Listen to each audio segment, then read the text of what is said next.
Jogai SI হসপিটালের খবরে নজর রাখতে হবে, কারণ হসপিটালের পাশে যে বয়েজ হোস্টেল সেখানে পিছন থেকে দেখা যাচ্ছে একটা বস্তা, যে বস্তা নিয়ে কুকুর টানাটানি করছে। বস্তার মধ্যে কি আছে? বড় বড় মাংসের পিস। আমার সঙ্গে সমীর রয়েছে ফোনে, বলতে পারবেন আরো বেশি। সমীর, দেখো, জোকা এসআই হাসপাতালে বয়েজ হোস্টেলের পিছনে একটি বস্তার কুকুর টানাটানি করছিল, সে দেখতে পায় হাসপাতালেই ক্যান্টিনের কর্মীরা।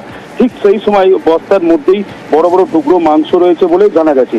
ক্যান্টিনের কর্মীরা যে এসআই হাসপাতালের উদ্যোক্ত যে অফিসার আছে তাকে খবর দেয়। খবর দিলে হাসপাতালের কর্তৃপক্ষ এসে দেখে, দেখার পরে তারপরে সঙ্গে সঙ্গে ঠাকুরপুকুর থানাকে খবর দিলে ঠাকুরপুকুর থানার পুলিশ এসে জায়গাটাকে ঘিরে ফেলে এবং ওইখানে কাউকে নিয়ে একদম যাওয়া বারণ করে দেয়।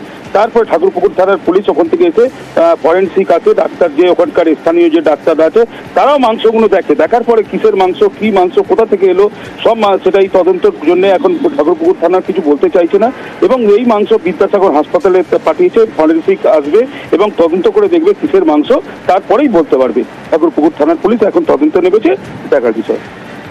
অতটুকু।